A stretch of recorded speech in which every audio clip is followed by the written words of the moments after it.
I'm Cindy Bokser, and you are listening to the Fiber Artist Podcast, where we chat with artists, makers, and creatives who work with fiber, get to know their stories, how they came upon their fiber practice, and more about the person behind the work. Hey there, fiber lovers. Thanks for checking out the Fiber Artist Podcast today. Okay, right up top, I want to let you know about a special discount I'm offering to my podcast listeners. You can shop niromastudio.com using the code PODSQUAD and get 25% off your next two orders.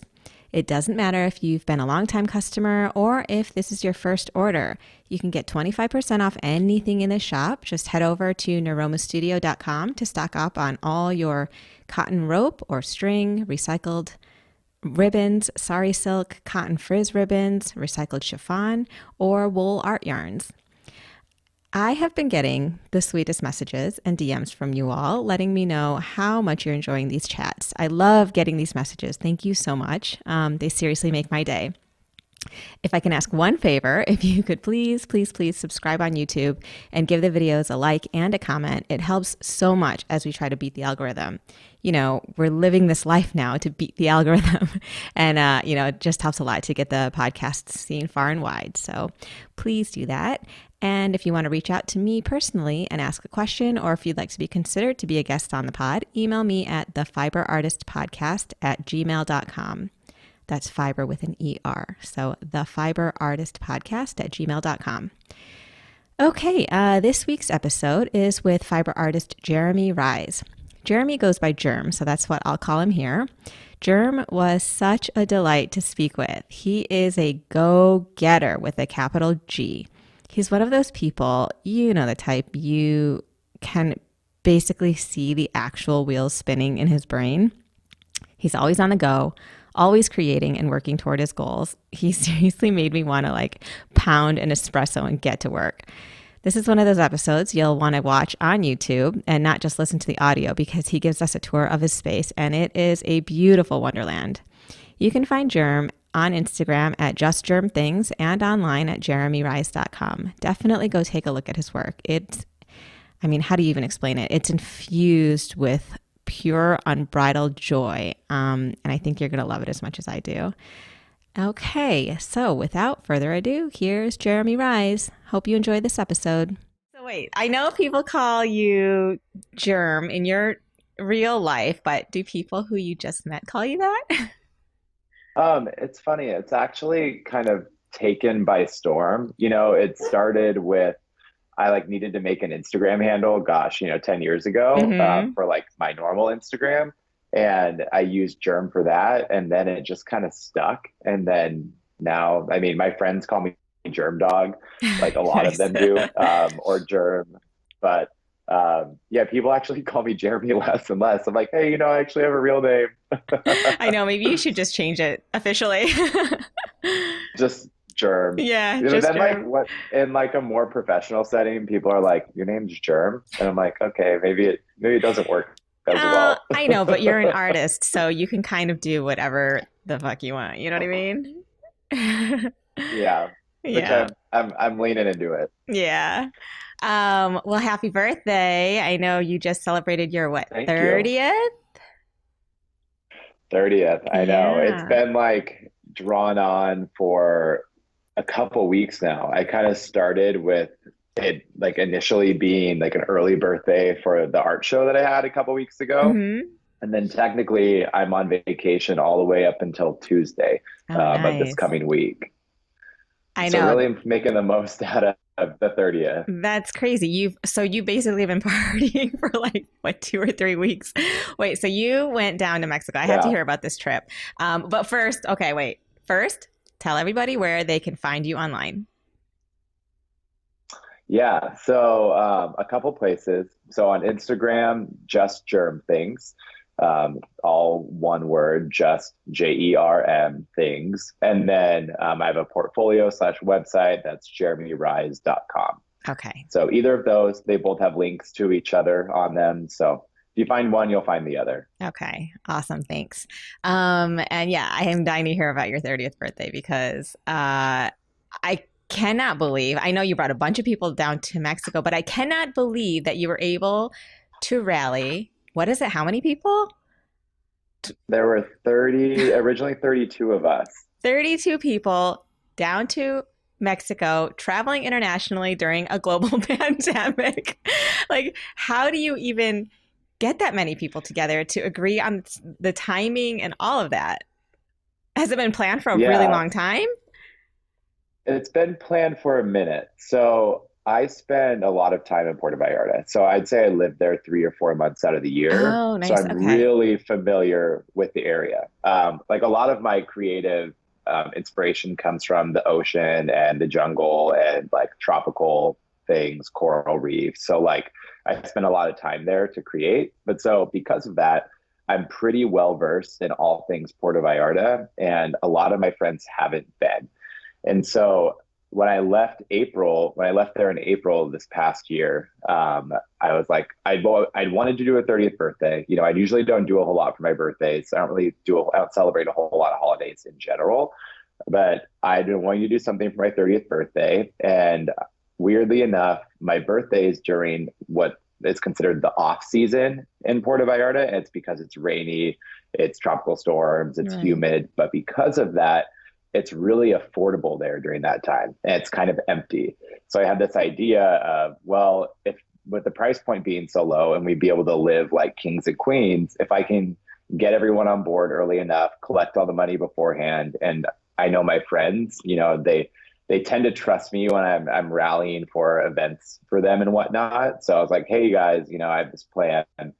I want to take you to do all my favorite things for like 4 or 5 days in Mexico. But you need to agree to it like upfront. Like I had everyone like decide if they're going or not by the middle of May. No ifs, ands, or buts. You're either coming or you're not, and then start slowly collecting money for the whole thing.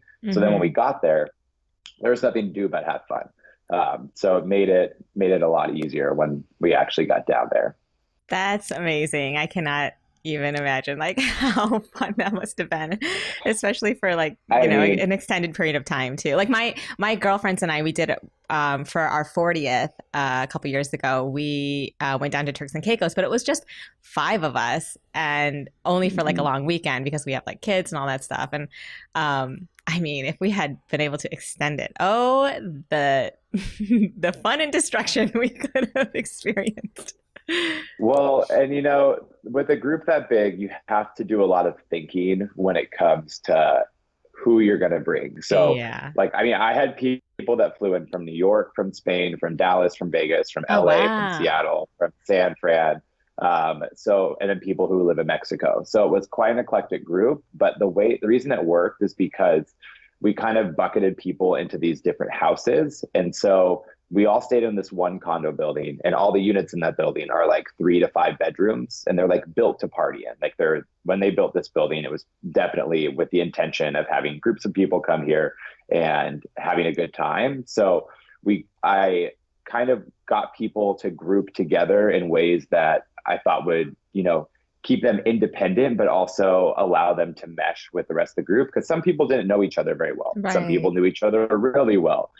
Some people knew each other, you know, by 1 degree of separation. So there was enough that everyone had in common. And then within the different houses, people, you know, knew each other. So that it would push other people to hang out more. And by the end of the trip, I mean, we still have a group chat of like all of us in Oh it. my And God, that's the best. yeah, I think friends of mine from college who've never met some of my recent friends and vice versa, all like got to bond, and I just got to kind of watch it all happen. It was truly magical. That's I had awesome. It's like the best. yeah, It's like you planned a I wedding and you had the best it outcome. it felt like it. Yeah. It literally and so like the tricky thing is it rains every day in Mexico during this time of the year. Sometimes it sprinkles right lightly all day. Sometimes it dumps for an hour, but it rains every day. And so that was the tricky thing is like how are we going to do all the things that we're planning to do with the weather? And I don't know how I lucked out, but Friday through Monday afternoon, it was beautiful. And the times that it did rain were strategically perfect. Like it rained when we were all up on the rooftop pool for like an hour, and we just have this backdrop of the jungle. We're all like in the pool and hot tub, so who cares if it's raining? It's still Yeah. 80 degrees. So it was this like magical jungle moment. And then it rained when we were all at this private resort that I booked out for us for the day. When it was like just hitting nighttime and there was a thunderstorm and we were all like hanging out in our villa and like watching the thunderstorm. And, Oh, that's you so know, so nice. It's the best feeling. yeah, well, and so the times when we did have, you know, a little bit of a weather snafu, it was actually really enjoyable. So I don't know, there's something about the karma gods that were on my side, Yeah, but people who definitely. live in PV, people who live in PV, when I talk to them afterward, they're like, I don't know how you got so lucky with the weather. We had like clear sunny skies for like 3 days. So yeah, Yeah, we had an amazing time. it was meant to be. How did And Puerto Vallarta become your like second home? It's a great question. So randomly, I got invited to a 30th birthday party there. The synchronicity of that, pretty weird. Yeah. But like 3.5 years ago, with a group of like 15 of us, and I realized I kind of like this place because it's like the specific part of Puerto Vallarta that I go to is pretty unique. So it's called the Romantic Zone or Zona Romantica, and it's just south of like the main city, and it's a quirky, pretty queer jungle town. And you know, I just like I feel really comfortable and really inspired there because of that. And so I went for this birthday, and I was like, oh, I like it here, and like I speak enough Spanish that I can like get around. Hmm. And then I went right back later the next month for New Year's because that's the most popular time of the year to go there. And I was like, okay, well, let's go see what this is all about. And then I made connections there with people who own properties and made friends. And now I found places to stay that I got a great deal at. So then I went for a long period of time because Seattle is pretty gloomy during Hmm. November, December, and January, and that's the most fun time to go to PV. And so I was like, well, you know, I'm just going to wing it. I've never traveled alone internationally this far, but I'm going to go for like 7 weeks and see what happens. And 7 weeks alone. I, My God. yeah, during a pandemic, might I add, Yeah. which like wasn't what I was expecting at the time. I was a little nervous. I almost canceled my trip, and I was like, you know what? Like I could either sit here at home and work, or I can sit there in the sun and work and just do the exact same thing. So I was like, no, I'm going to do it. Like I was saying earlier, I don't really celebrate many holidays. I don't really do much for Thanksgiving or Christmas. So I was like, at least I'm not, you know, missing a whole lot back in the States. I might as well go. And then I just met so many incredible people and had the most amazing time and just felt like home. And then I went back again and again. And now I'm already booked to go back for all of December, half of January, and all of April this Oh coming my year. God. I want to Yeah. live your life. I'm so jealous. I've been to It's been fun. Puerto Vallarta once. We went, I think when I was just dating my husband, but I think it was definitely over 10 years ago. But it was great. We Okay. had the best time. But we did like it was very touristy what we did. Yeah. But still like amazing. Yeah. Well, It and was the funny great. thing is, you know, when I go, my friends make fun of me for this, but like when you're in Puerto Vallarta, you don't need a whole lot of clothing. So I check two huge bags of yarn and one small bag of bathing suits and tank It's tops. funny. And then, and like over the course of the trip, you know, everything will slowly turn from this bag of yarn into this bag of art. And then I fly home with all the artwork, which the Yeah. collections that I exhibited at Lululemon, I did like a 26-piece collection called Alive. It was all made for the most part during the time that I was in PV from December and January. And then there was a few materials left that I finished the collection off when I got back home. But Nice. all the bright rainbow and neon colors were all inspired by and made actually while I was abroad over there. Oh, that's So it's always awesome. fun to do that. Yeah. Do you feel like your your approach to creating is different while you're there than when you're in Seattle? Like are your color palettes different or like just your obviously your I feel like your mood would be different. I mean, like most whenever I go to the Caribbean or Mexico or wherever, I'm just in a whole different mindset. So I wonder how it affects your creativity. Yeah, it absolutely does. And I think there's a couple of reasons why. You know, one of which, yeah, I'm not going to bring a bunch of black and dark brown to Puerto Vallarta, you know, so it was one of my favorite things to do is, you know, pull all the colors. When I was going, I was like, okay, I want sand colors for the beach. I want rainbow for all the like eclectic, like Mexican vibe. And then, you know, I want some neon just because, you know, I love myself some Hell neon. And yeah. so, yeah, and so I pulled all the colors for that. But a lot of my creativity is driven from challenge. And so the reason it's different when I'm home versus when I'm there is I have a finite amount of resources.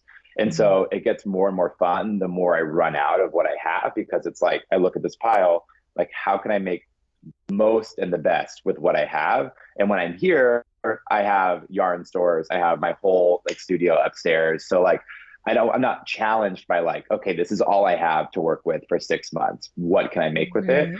And that's why I like to travel and create. And like I'm leaving for Vegas tomorrow, and I have a bag of yarn packed. Just with a small amount. It's like, what can I make while I'm in Vegas for a couple days? So one, yeah, the colors are definitely inspired by where I go. And like I mentioned earlier, I'm really inspired by the ocean and everything that kind of comes with it. So that's part of it. But then having the challenge of like, this is all I can work with. What's the most I can make out of it? It allows me to like have more of a flow. Like if I'm here and I have everything at my disposal, I get a little in my head about, well, should I add this in? Should I add this in? But like when you only have what you have, you just Uh-huh. go. I know too much Um, choice is like it's actually it's hindering in a way. oh, 100%. That's Yeah. why like some people will, and like teach their own, but some people will like go to a store to buy things for a project. Whereas I go upstairs and I'm like, what do I have? Okay, I'm gonna just use this. And I might go buy something to like fill it in with, but I always start with what do I have? And then if I run out of something, I can fill it in. But I Yeah. think it's too overwhelming to start with everything and then try and narrow it in. It's like, no, because you only end up using, like I feel like some of my best work is like limited to a few amount of supplies. And it's like, how can you manipulate and move them through the piece? So Yeah, yeah, the for challenge sure. I Yeah. really love. Let's go way back. How did you first start creating with fiber? Were you a little Yeah. kid? When did you learn how to crochet? And yeah, I see that you put a lot of crochet and knit um, Yeah. into your work. So I'm just It's curious about that. it's quite a journey. So I've always been interested in color and texture. I think that's like the root of it all.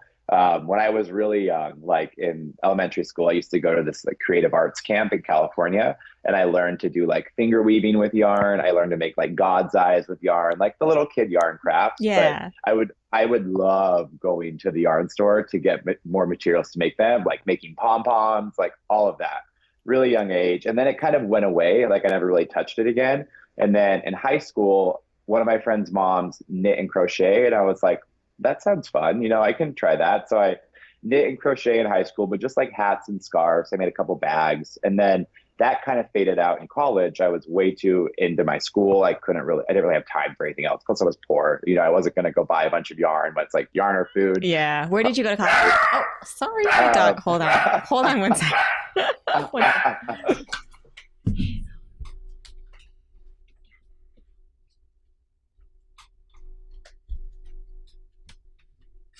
they were just excited.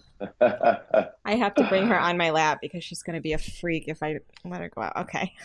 Say That's okay. hi, Uh, Hi. Hazel. So college. I went to school at the University of Washington. Okay.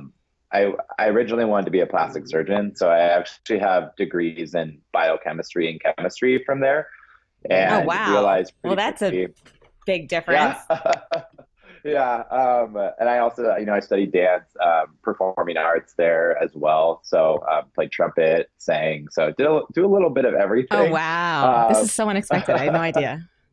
Really cool. but so I didn't really do anything creative during college. It only started coming back into play after college when I started going to music festivals with friends of mine. And when you go to those, it's always fun to like get dressed up or like have fun trinkets or like props to play with. And like Hmm. I did like I was saying, I performed growing up, so like dancing with props is something that like I was just used to. So I was like, well, I'm a pretty like creative guy. I can probably make some of this stuff myself. And so that kind of took off in my early 20s and was really what started to get me back into my artistry. So I was making like necklaces, and I would make these bespoke hats that had like LEDs inside of them. Like think like Burning Man type of stuff. Like I Yeah. used to get asked all the time if people could buy them to like take to Burning Man. I would make these flower staffs that had like LEDs hidden inside of them. God, I wish I had some of them around, but follow up. I'll show you sometime. But that started kind of kicking things off. And then I went back into yarn and I'm like, well, I could probably make some stuff with yarn. So I retaught myself crochet and just like on one YouTube tutorial, like how do you get started? And then it just came right back. I mean, it's Nice. pretty, Yeah. you just go, you know? And so it was great to relearn it as an adult and think about it for more of when I crochet, I think of everything linearly. It's just like I'm just drawing this line. I don't do patterns or anything. I get stressed out with like the parameters. Same And here. so then I started, yeah, so I started making like crocheted earrings and necklaces, and then like crocheted robes. You're probably seeing that like rainbow robe that I Yeah. have. I have a couple of those that I've made never again because they were horrible to make. Oh Um, no. but and so like that was probably 2.5, 3 years ago when I started doing that. And then I was like, okay, well, and then I was starting to make decor. Like I made these pillows. Actually, I have one right here. Let's see. Um, this is a big one, but Oh, I I love started, it. yeah. So I started making like pillows. I made a couple blankets, and I was like, okay, well, what more can I do? And I went to my local yarn store, and they had a class on weaving, and I was like, I've never really thought about that. Never really knew anything about it. I will say, right before this, I tried macrame. I was actually in Maui, and I just brought some yarn that I had and grabbed a stick and tried to do it and got super frustrated. Oh no. I was like, I don't like this. I'm trying to do what people on the internet are doing, and it's not turning out the way I want. And I said, screw it. I'm just going to tie knots and make braids and tie fringe and just see what happens with this stick. And I actually have that piece up in my room because it was kind of a pivotal like epiphany in my artistic career. It was like, stop trying to do what other people are doing. Just kind Yeah. of follow what you want to do. And like, I'll keep that piece forever because of that. But then I took this weaving class a couple months later and it just went off. Oh, that's the best. There were only 3 people in this class. And once I learned like how to do it, we like started the weave and then we went home and then we were supposed to bring it back next week to work on it. And my teacher was like, how did you do this? Because I don't think she was expecting me to have like, I already had all this yarn and Yeah. like everything. I learned how to start it and I was like, I can do so much. I have this whole room of materials and now I have a new way to use it. And then she like asked to take pictures of my piece and I felt really bad because other people in the class she didn't ask. I'll never forget it. Oh Um, well. but then the pandemic hit and I was like, this is a perfect storm because I'm stuck in my house. I have all this yarn. I have this new medium. And now a year and a half later, here we are.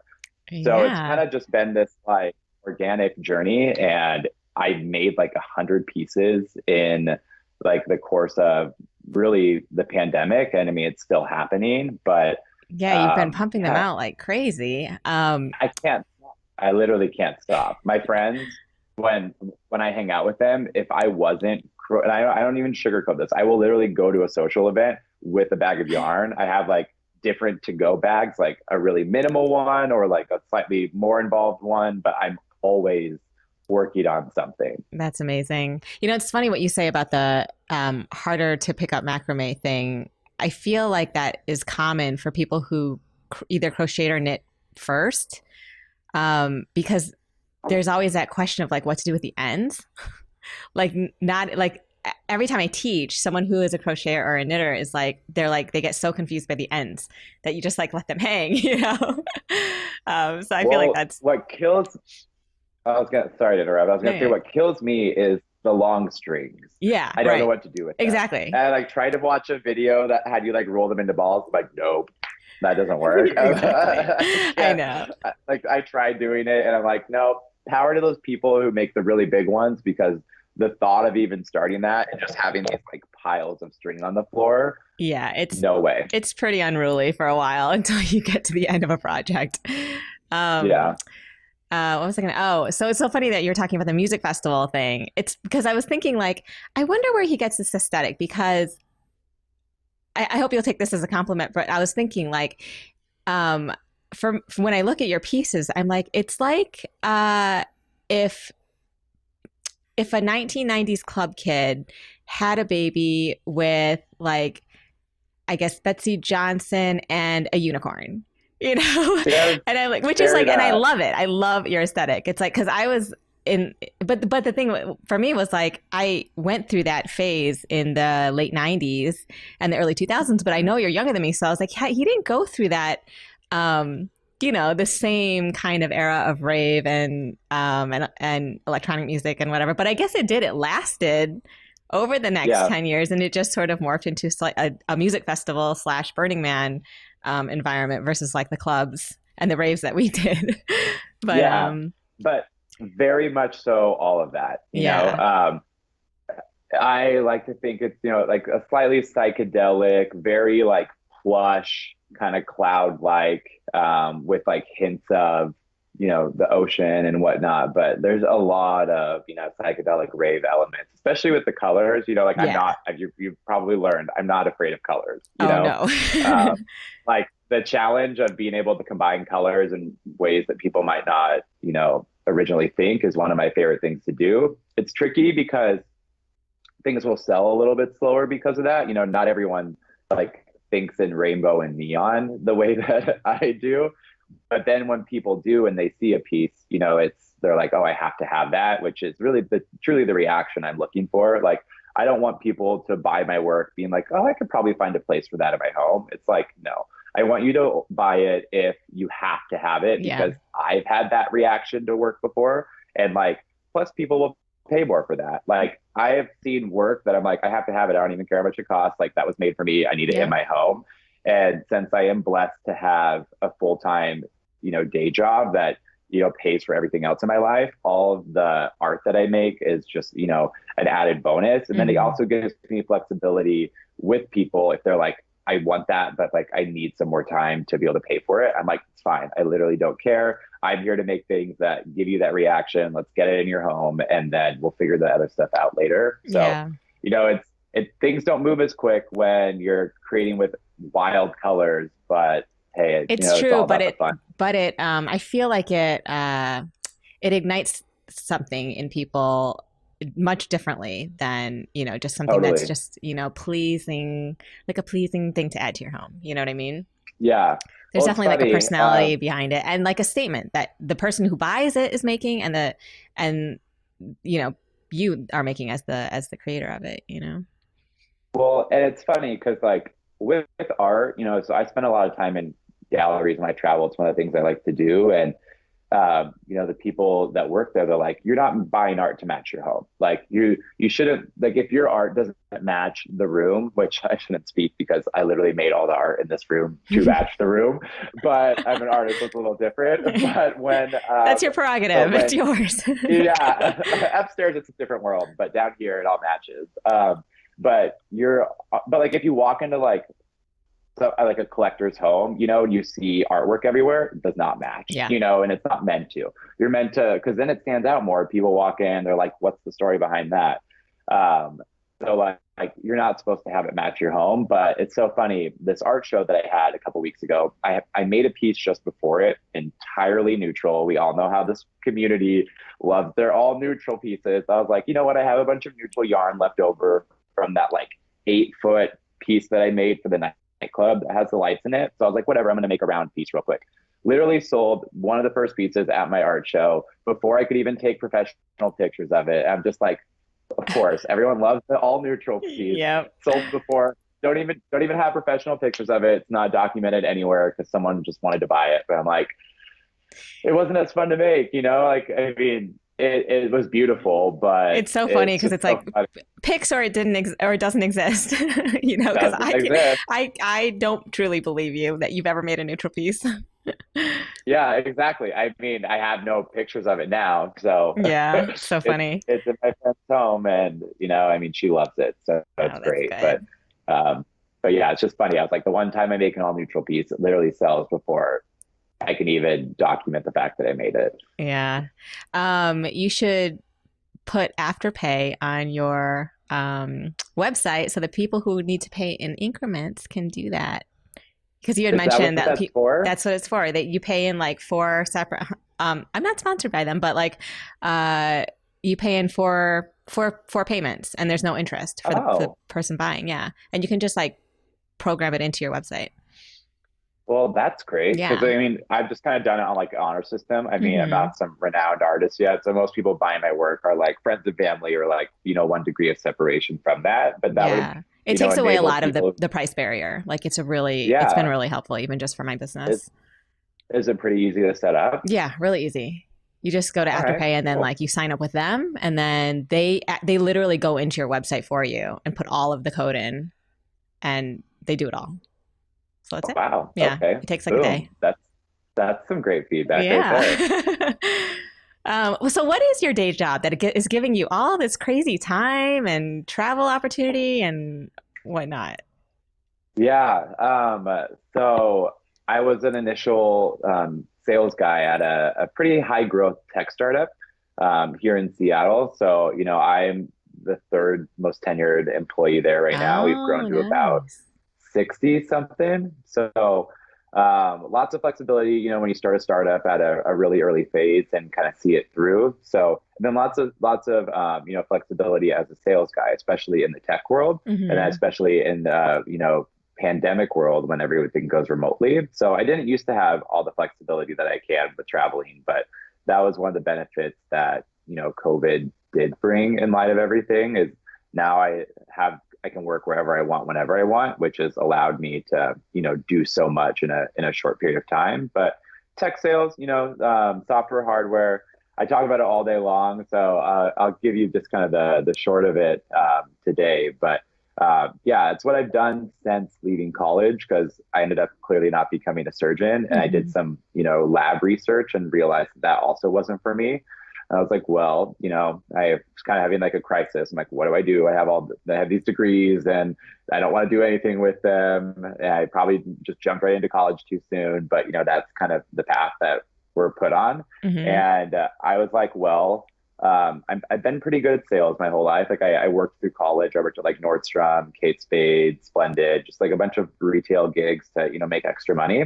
So I was like, I was really good at those. So I could probably sell something else. And I got lucky, to be totally honest, and I got a really great tech sales job in the medical world right out of college, and then have been just doing that for the past 6 years now. So Oh, so it's the the same job that I mean, it's the same company that. no, sorry, I should have clarified. I got lucky just in general with the job. I've had three different jobs in medical software Okay, types of gotcha. roles.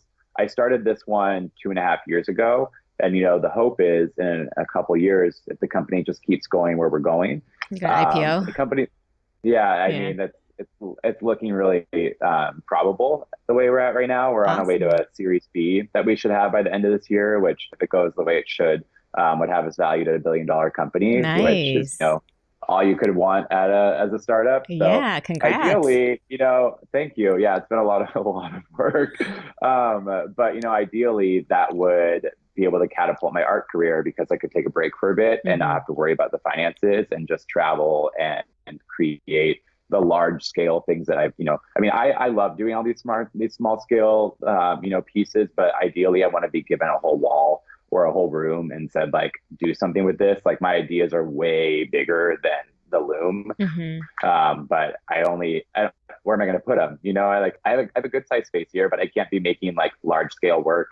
And the thought of trying to like actively market and sell my stuff, to like get it into galleries or like get these gigs and like put more sales and marketing into it just this is not something I want to do because I spend all day doing sales and marketing for my day job. So Right. like I like to just keep the creating just pure creativeness. But that would change if I didn't have to work anymore. So that's Right. kind of the end goal is get my day job to a place where I don't have to work. And I mean that's every artist's goal, Of right? To not have course. to work and to just kind of create. But Yeah. I'm on a pathway there, Well, so yeah, it's I mean, I it's feel like exciting. you're three-quarters of the way there with the amount that you're able Yeah. to travel and the flexibility. I mean, in a way, maybe maybe it's best to keep it this way. I don't know, because then honestly, like That's then you're not worrying about finances. Although if you IPO, you're gonna be fine. totally. You just quit. That's the thing. That's Yeah. that's the thing. It's like when I get to that point, with the equity I have and whatnot, I would be able to at least take quite a break. But people ask all the time. They're like, "Don't you want to just quit your day job?" And I mean, I could pay for my life with my artwork if I really wanted to. but It would thanks look a lot Asia different takes though. Your it life. takes really good care of me. Yes. Yeah, I wouldn't be able to just hop on a plane whenever I want and Exactly. buy whatever yarn I want, you know. So Yeah. be a little bit different. I'm in no hurry to change it right now. I'm in a good place. Yeah. So you recently had your first solo show. I assume it's your first solo show, the Lululemon. Yeah. I Yeah. guess was it a gallery space or tell me about it? Yeah, so a lot kind of happened this summer, and none of it I was really anticipating. You know, there was the Lululemon exhibit. There's this nightclub that I have Yes, a I want whole to talk room. about that. Yeah, we will. And then my first actual show that I hosted. So the Lululemon thing kind of just happened. And I'm so thankful for it. I got nominated to be a part of this Pride panel through Lululemon to just talk about like my experiences as a gay man and like coming out and with like a group of people in like a safe space. And during it, I was actually sitting right in the spot and they saw this work behind me and they're like, "What is that? Tell us more about it." And I like brought them on a tour up through the house and they're like, "Oh my God, we need to get this in our store." And so the University Village store of Lululemon is one of 7 experiential stores in the world. So it has like a yoga studio, like a fuel bar, like all these spaces in it.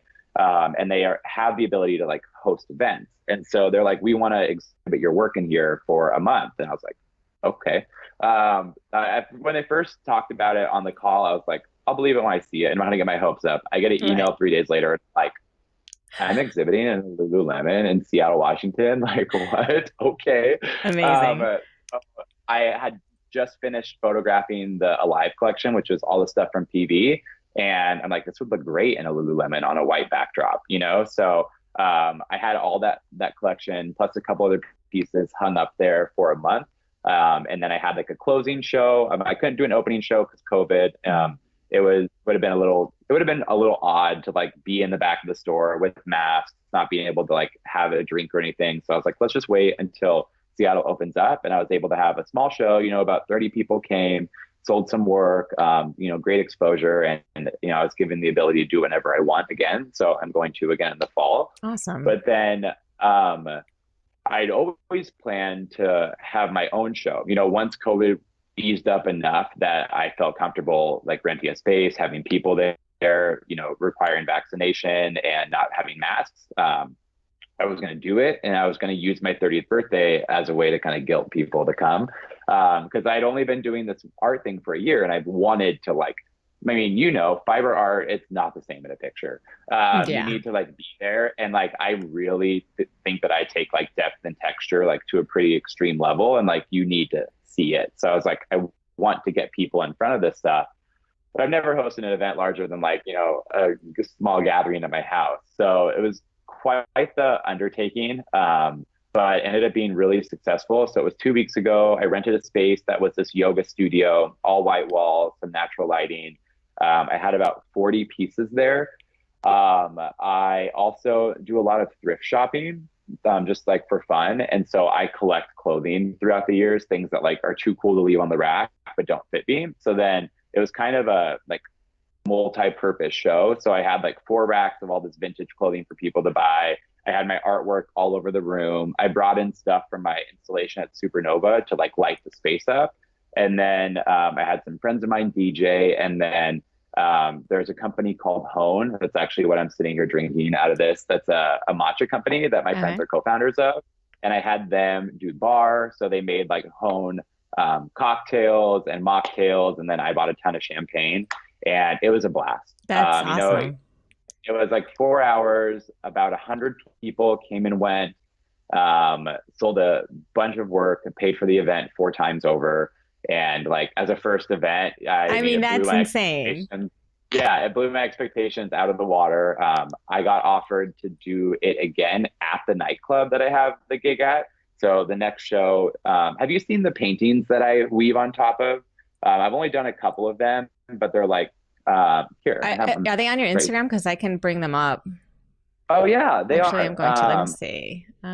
Start sharing. I'm going to share my screen with you, Yeah, and let's then we'll do have that. this on video. Um, Keep scrolling down. They're going to be down a little ways because I only did a couple, and now I'm going to do a whole collection of them. A little bit further. I love going through your Yeah, feed. they're It's so fun. Yeah, there's all the PV ones and right there. So right to the your arrows on it. This one. Yes.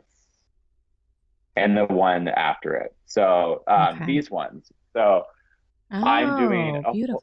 yeah. So I'm doing a whole collection of these. I just finished two new ones. But so a friend of mine, her name's Hannah, one of my closest friends. I'm actually going to a concert with her, and she was in PV with me as well. But she does these acrylic pours, and the ones that don't turn out perfect in her mind, I'm like, give them to me. I'll weave on top of them. So I have one right here that I'm literally just about Oh, to God, trim I love with that. a little loom. I love me Yeah, some and so metallics. yeah, so I'm doing a whole collection on those sometime in the winter, and it's going to be at Supernova Nightclub, and it's going to be really exciting. So take a little bit of the stress out, so I Nice. don't have to deal with bar or venue. Yeah. They said that they would just host me there, but that's what I'm working on, here in the immediate future. So I'm really excited about doing something a little different. I've only made a couple, and people's responses were pretty positive. So Yeah. have about 15 paintings upstairs that I'm just going to slowly start cracking away at. But it's funny, I've actually been collecting the yarn for them. I've been getting a lot more into hand spun yarn because there's only a small amount of space I can do on these. So to make the biggest impact, I'm using all the fancy yarns. So it's been really fun to, be able to, one, support a bunch of, yarn creators, and then support my friend who's a creator and kind of create something that's super unique and bespoke. So Yeah, it's I'm awesome. excited It's going to be to do super more of high it. volume. Yeah. Like physically to the touch and I feel like and visually and all of it. Well, here, let Yeah. me one sec. Let me grab one real quick that I just finished.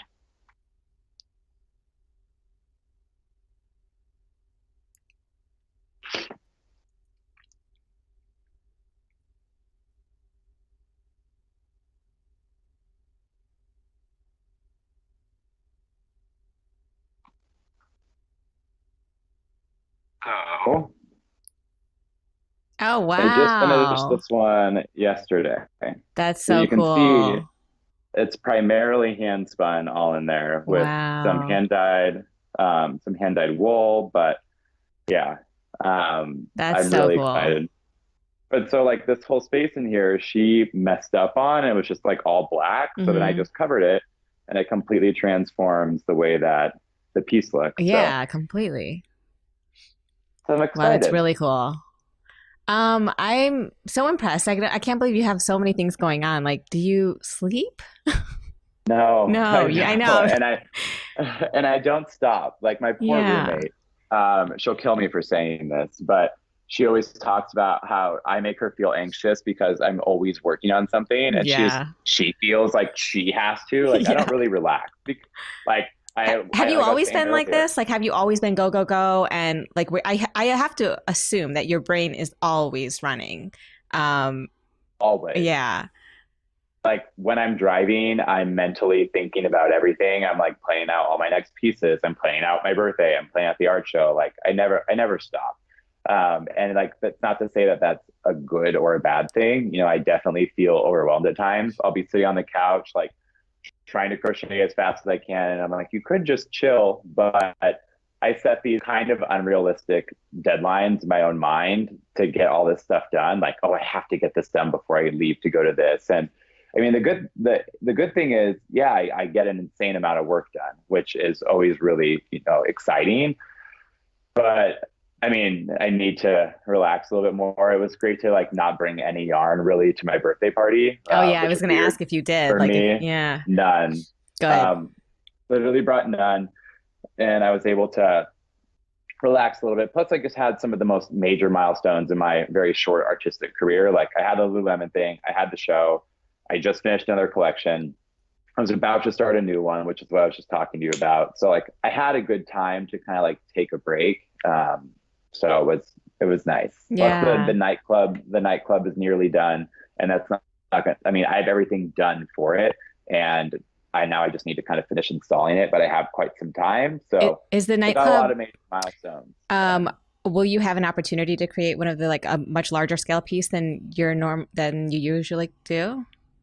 Yeah, so I have a whole room. Oh, So I have basically transformed the entire room. It's really combining some of the stuff I used to do for festivals and some of the work that I'm doing now. So everything that's in the room, I made for the room. So I crocheted about 120 feet of addressable LEDs. I actually have them right here because I used them for the nightclub. So these are so all awesome. lights that are all crocheted. So Hmm. uh, they will hang all throughout the nightclub. I made the giant 8 foot by 4 foot piece that has LEDs hidden inside of it as well. The whole room is synced up on a single controller that's ran by a smartphone. So like you can go in and there's like 150 different light combinations that you can change the room to. There's some pieces that I just started posting about. Well, last week, and then I lost my phone broke in Mexico, so I haven't been able Oh to no. post yet. There are these giant plywood pieces that I wrapped in chicken wire that I crocheted and wove a bunch of stuff onto. So you'll see me start posting about those here in the coming weeks and kind of the journey of how I made them. But yeah, the whole room is this like underwater psychedelic LED mermaid garden. Um, I love it. It's like my dream to make something like this, and I can use it as a proof of concept to go and recreate something similar at music festivals. Like that's like my end goal. My whole like vision for 2021 was to get booked at Envision Music Festival in 2022 as an artist, Nice. which I am on the track to doing, which would really be, I mean, it's kind of coming full circle. You know, Yeah. I went to these festivals, created a bunch of things, and then found my artistic passion and now can combine all of that to kind of create this whole bespoke experience for everyone that goes. Yeah. Oh God, it's incredible. Um, before you found your fiber art practice, I mean, I don't know, how did you fill your time with something else? Because okay, so like in some ways it's like an addiction for you, obviously, right? It There's is. a It's very, it's very clearly one. I mean, I don't know if I'm projecting a lot, but it's like for me it was like a lot of coping and a lot of needing to keep my hands busy so that I wouldn't be doing other things that were maybe more destructive. And I don't know, is that part of what it is for you, or is it just Yeah. I mean, it's the perfect storm of the pandemic, you know? So yeah. like, I mean, truly, and I think about that all the time. If so like before the pandemic, I was like some years I would go to 10 plus music festivals. And so once I started like I mean, when I would go, I would like create these insane like full like looks and it was like my dressing was very artistic and like that Mhm. was my expression. But my friends would joke with me, they'd call it stressable season because the whole time I'm just stressed trying to get everything done. On top of that, which this actually goes back to an earlier question, I managed our camps. So like there would be like 30 people who would all come to this and I would kind of manage the whole group. I take on this kind of dad like role, Mhm. which is, you know, from lack of father figure in my real life. But that's also with like my birthday, people like they knew what to expect because I planned all these music festivals. So like what my birthday won't be any different, you know? But so I used to keep myself very busy making trinkets and clothing and hats and stuff for those events while also planning them. But those didn't happen in 2020 for obvious reasons.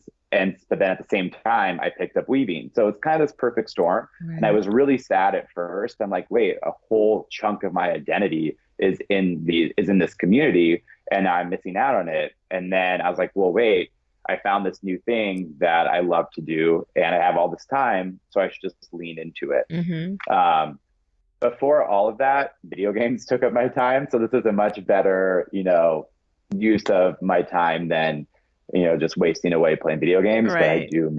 I miss video games. I make my friends play so I can watch While while you I crochet. weave. Yeah. Yeah, it's a great combination for me. Everyone wins. Yeah. So, but yeah, it's definitely an addiction. But it's a lot better way to, you know, use my time. And I like that I can just think. I love to think. Like I love driving because I can just think about everything, and I can do that while I weave and crochet. And I love to just like be in my mind. I love to be alone. It's a great way to kind of combine all of that. Yeah. Um, You had mentioned you when you had first did that Lululemon Zoom to talk about your experiences as a gay man and all that.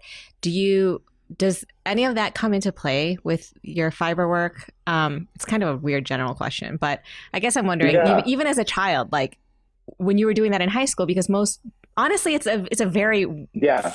feminine female practice, right? Like 98% of my Instagram followers are women, so Yeah. to find a man in this industry is I mean, not as common, right? So yeah, I'm just yeah. curious how that plays in for you. So I think that's probably why I came in and out of it when I was younger, is because I grew up in Eastern Washington, Hmm. so a little bit more conservative of an area. So being the guy that like crocheted hats and scarves, it was definitely, especially since I wasn't out at the time, Mm. was definitely a interesting dynamic and wasn't one that I was about to like push through. I was like, no, I'm just going to kind of let this fade away. But I mean, now in my adult life, I'm very unapologetically myself. So, I mean, a lot of the quirkiness and the colors, I think, are very, similar to how I express myself. Sorry. They're all excited. But yeah, I mean, Hold on, hold I'm on, hold on, hold definitely, on. Sorry. that's okay.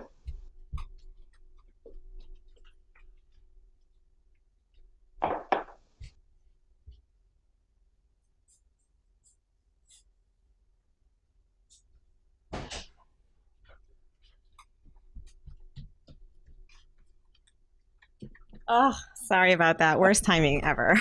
That's okay. Um, Um, I mean, so back to that same question. If I didn't have kind of that epiphany when I was in Maui and I was originally creating, being like, you just should follow what you want to do and not worry about if you stand out or if you're really different, because not only am I the guy in like the female dominated area, but I'm also making some pretty bizarre things you're in right. this area. And so like you could get like I could have got a lot of imposter syndrome being like, I'm a guy, my stuff's all wacky as hell. I'm using all these weird, everyone's using like neutrals and earthy colors, and I'm doing like rainbows and neons. Some of my pieces are like exploding blobs, but I lean into it, and people are either gonna love it and they're gonna hate it, and like I don't really care either way because I love it. So that's really all that matters. But being my comfortable in my own skin has allowed me to like flourish the way that I have. Absolutely. You mentioned, lack of a father figure in your life. Is your mom in your life? Yeah, my mom's amazing. Okay. She really, I mean, she took on taking care of me. I mean, my dad decided that being a father wasn't a priority. And like I can understand isn't the right word, but I can think about it differently than when I was younger. When I was younger, he just wasn't present. And now that like I'm kind of the age that he was when they had me, it's pretty cut and dry for me. He chose that being a father wasn't a priority for him and he Mhm. chose to do other things. But my mom realized it was, her priority. So Was he in and out of your life or just gone? in and out. I Okay. mean, So he's in his, you knew him growing up a bit. oh yeah, Okay. but he just faded out more and more. And really at the pivotal years of my life, like, I mean, I was a pretty astonishing musician in high school and like I was a scholar. Like I was a pretty easy and I was really independent. Like thank God, because my mom, while she's an amazing mother and a lover, she's not a scholar. She's great at being a mom, but like I put myself through all the AP classes, through college. Like I was a You're pretty like easy kid. serious a dream child. I have two sons and I'm like, how do I get this kind of how did I get them to grow up to be like you? Yeah, I was motivated to like create the best life for myself, and I was a pretty easy. I mean, now that I can look back on it, I'm like, you couldn't have had an easier son to raise. Like you made the choice to not. So now that Yeah. he's tried to come back into my adult life, and not. I mean, he also chose drugs and alcohol. So like if he were to ever get completely sober and have an epiphany, it might be different. But now I'm just like I was really easy for you to raise. We could have had this lovely relationship, but you chose differently. So Yeah. I love my mom. She's been amazing for me. She gave me all the love I could have ever wanted to, follow what I wanted to do, and it turned out pretty okay, I think. So That's uh, wonderful. Shout Yeah, out to moms. I know, right? Well, weirdly enough, this is kind of bizarre, but I haven't really talked to my dad in years, but he bought a piece from my website and it like totally out of the blue. I actually don't even know how he found my website, but one day I get a notification saying Jeff Rise has bought this, and I was like, well, that's kind of like a weird. Weird, I'm like, yeah. I don't know how I feel about it. I'm like, I haven't talked to you in years, but you bought my art, and now I'm like, I don't know. It It was is bizarre. It happened weird. while I was hanging up at Lululemon. I texted my guy at Lulu. I'm like, hey, can you take this piece down? My dad just bought it. LOL. Long story. Oh boy. He's So like, tell me more later. I'm like, okay, well, did you send it off? I did. My mom made me all feel all upset. She's like, you should have sent like a nice note or something. And I'm like, I mean, I sent it the way I would anything. I like wrapped it up. I put a business card in there, but like this isn't like I don't know. I don't know what his intention is with Yeah. this. Here's your art. And it's not your We'll go from responsibility there. to Yeah, do anything other than what you would have done for any other customer. Yeah. exactly. So, but my mom made me feel bad about it. I'm like, okay, Debbie, chill out. It's fine. But yeah, it was an interesting moment. I'm like, okay, Yeah, well, that's a blast from the past, but thanks for the support. I'll take the money. sure. It's Yeah. interesting. I don't know how I would process that either. It's yeah, it's a lot. And he hasn't tried to get back in contact with you since. No, Yeah. I don't think he has a way, to be honest. That's why I was like, it was interesting to see him on my website. I'm like, how did he get there? So Right. maybe he Googled or something, but like, Well, yeah, I'm pretty I mean, removed. you're Googleable, right? I'm, I think so. I don't know. Yeah. I'm not good at SEO, but my website is jeremyrise.com. So who knows? Maybe he Yeah. typed that in. It was like, what do you know? My son's an artist now. Yeah. So who knows? Well, if he had made better choices, I'm sure he would look at you now and think how proud he is of you because you're an amazing person and an amazing artist. And clearly you have a plan, and I'm like 100% sure it's all going to work out for you, which I is mean, so awesome. I'm hoping so. If I keep doing the things every day. I mean, that's my thing is like, if you do something every day toward your bigger goals, like there's no way they're not going to happen. If like I touch my art a little bit every day, I touch my work a little bit every day, I'm active a little bit every day, and I eat healthy, like I'm going to get to this place where I will have abundance of all those things. And Mm-hmm. I mean, I've watched it happen. And so like once you prove something out and you watch it happen, then it's going to happen to you. It's just like this perfect storm. You just keep doing it. And I've had throughout this summer multiple opportunities, just like kind of for lack of better explanation, fall in my lap. Like Lululemon, it fell in my lap. Like that literally, I couldn't have planned that. Yeah. The Supernova nightclub installation started with an Instagram DM that someone's like, you should hit up this nightclub. They're like opening up and they might be interested in your work. And not, I like just sent them a piece, like one of the LED pieces that I made, one called Reef Reeve. That's Reef Rave. Gosh, I can't talk. But it's like white and pink and green. It has LEDs inside of it. It's actually in this box, but I'm not going to pull it out. And he's like, I have a better idea. How about you come into the club? I want to show you something. And he walks me into this room and he's like, so there's 7 of these. Each one has a specific artist that is going to do something to it. I want you to have this one if you're open to it. And I'm like, you have no idea. This is literally a dream come true. I've been training for this for 5 years. Because like the club, so like, first of all, Supernova nightclub, if you're ever in Seattle or anyone who ends up listening to this is in Seattle, it's a modern day Studio 54. It's like a place for everyone, like very disco, like get dressed up. It's Oh absolutely my God, I incredible. love it. I was just there last night for Beyonce night, which was amazing. A bunch Nice. of drag queen performances. It was great. But there's a second half of the club that's modeled after Meow Wolf. Are you familiar with Meow Wolf? No. They're like floor. So there are these venues throughout the U.S. They're like floor to ceiling immersive art experiences where you just go, you walk around, and you just experience everything. That's what they're building in the second half of Supernova. So you like walk in, and it's just going to be all art everywhere. Oh, cool. So you can like do the club and then go and like see the art room as well. So I can't wait for that to open up. It's going to be pretty spectacular. That's so cool. And when will that all go up?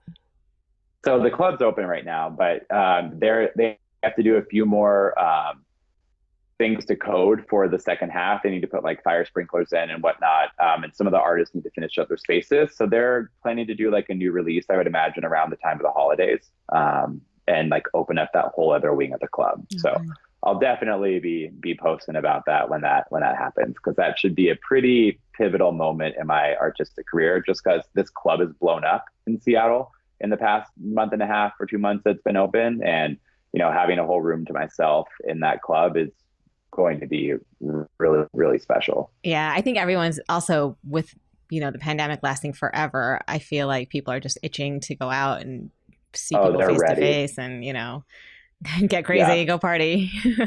Yeah, that's like a perfect storm with all of that. Yeah. Do you have any advice for people who, because I feel like your you know, your rise on Instagram has happened pretty quickly. I mean, if you really started pushing for all of this at the beginning of the pandemic, it's only been about 18 months. Yeah. What advice would you give to people who are kind of starting out now? Because I think Instagram's become really frustrating for people. Oh my gosh, yeah. Yeah. Well, so like, I mean, I guess, and not only with Instagram, but with everything, with pursuing like everything that you want to pursue and achieving what, you know, all the goals that you're setting forth. Yeah. That's a great question. I mean, with Instagram, so before I started doing all this, I made an Instagram, the Just Germ Things Instagram, because I got asked to be a vendor at a music festival before I started weaving, just selling like trinkets and some of my clothing and whatnot that I had made. And so that's the reason why I made the Instagram. And then I neglected it entirely up until 2021. I was like, okay, I have a bunch of professional pictures. I should take this a little more seriously. And you can see a pretty clear pivot at like the beginning of the year. But I had like 300 followers then. And like I have just a little over 3,000 now. And I am not good at social media. It's actually the bane of my existence. I hate having to post everything and like trying to like keep stories. I mean, you've probably heard this from people a million times, especially in this community, like having to post like stories or like, I refuse to make reels. The reels. No, I refuse. So like, I'm not good at Instagram. I don't know how I've got, you know, more followers in a decent amount of time. But like the best advice, and I tell people this all the time, they like, especially after my art show, people are like, you know, I always wanted to like do something, but I'm just like afraid to do it. I'm like, what are you afraid of? Like, just instead of sitting at home and watching TV, like get a canvas and, you know, scribble on it. There's like, people are just so afraid to get started. And like, I had that like epiphany in Maui. I was like, just do what you want to do. Like, where does your mind take you? Like, and like people think that they have to be good right away. Like, while I've been weaving for, you know, just a year and a half, I've been doing things with color and texture and string and yarn my entire life off and on. Like when I was a toddler and I would color things, instead of coloring in one color, I would color everything in rainbow. I remember it so vividly. I was like, I could fill this in with one color, or I can put all the colors in there. So like, I've just always been, you know, building on that. And the way I've got so much better, it's just like, keep going. Like I hear of people like taking apart work, and like my friend Hannah, like she's like, I don't like these pieces. I'm like, everything can be used, and like something might be for someone. And if you just keep making stuff, you're going to get better. You're going to understand how things combine. You're going to add more to your skill set. You just have to get started. Once you get started and you just keep going, you know, it's like back to what I was saying earlier. If you do something every day toward the bigger goal and you're just patient and keep it going, you're going to get better at it. Like 2 years ago, I would have never expected that I would have had the past 2 months that I've had, like never in a million years. And so now I'm like, what's it going to be like in 2 more years? You know, maybe I'll be in a gallery, maybe I'll be in multiple galleries, maybe I'll be onto something entirely new. Who knows? But just not be afraid to jump in. Yeah, I agree. I love it. But we'll take you on a little tour up through the Jeremy world. So you can see this is some of the Alive collection. Oh, did I show you? I didn't show you anything about the little Germ logos, did I? Oh, no, look at that. That's awesome. Cute. Every collection has a different color. So like you can see here, this is, can't see if you can see it, but a different color. So each collection has a different color. And so if you want the piece, that you have to buy the collection that it's in, so you can kind of collect them over time. Oh, that's Is so the cool. goal. Here, we'll turn it this way. You can kind of see the hallway. The There's art one of the new gallery that ones is right your there. house. That is so cool. Oh my gosh. All my little Puerto Vallarta stuffed animals that I collect. Are all these pieces on your website? I mean, I guess not all of them, but Um, all the ones you are willing to sell are on your website? yeah, all of the ones in this hallway are, except for the new ones, these like painted ones. Mm-hmm. But the circle ones right there and that piece right there were from my art shows I just did. So the Okay. Portals to the Deep and Beyond, that collection. This is, close that curtain. It's a mess back there, but this is kind of the creative space. Oh, this will be fun. Oh, Let I me show love you that. this real quick. Um, this is for Supernova nightclub. Oh my God. I'm in love. That's Um, so that's rad. that's one of them. You can see the robe hanging right there that I wear. Mm-hmm. Some of the crocheted stuff that I've made over the years.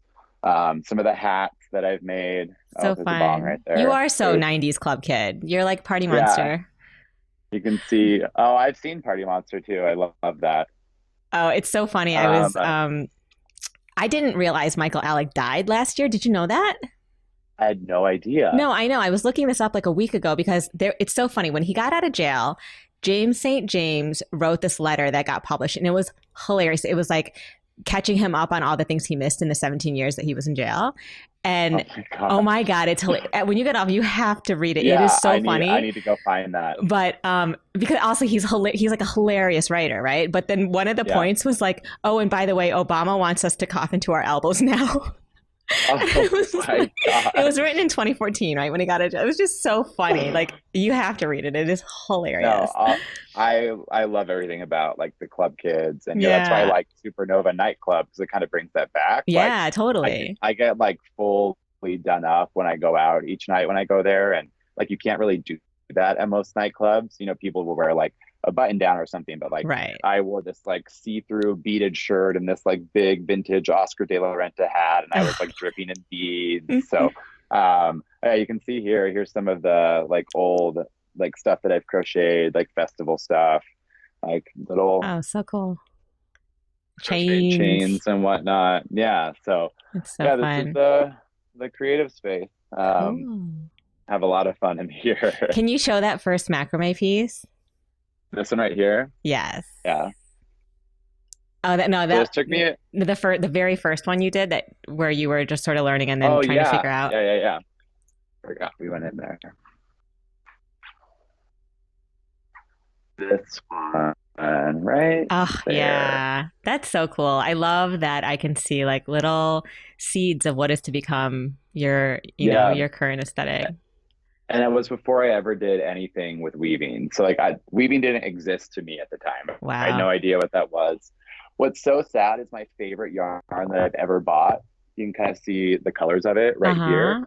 Uh-huh. Um, it was discontinued before I began weaving. It was like Oh. I bought it from Michael's like way back in the day, and I'm like, God, I would do so much cool stuff with that. And now this piece is like a remembrance of that too, because it was the last bit of that yarn that I had. Oh So it man. was also Wait, so like, well, that's a piece you made in Maui? yeah, It that's the one feels I very made in Maui Maui. actually. I guess because like Yeah, the driftwood or whatever. Yeah, it and feels like very this Maui. is this is like three different sticks that I tied together to make it.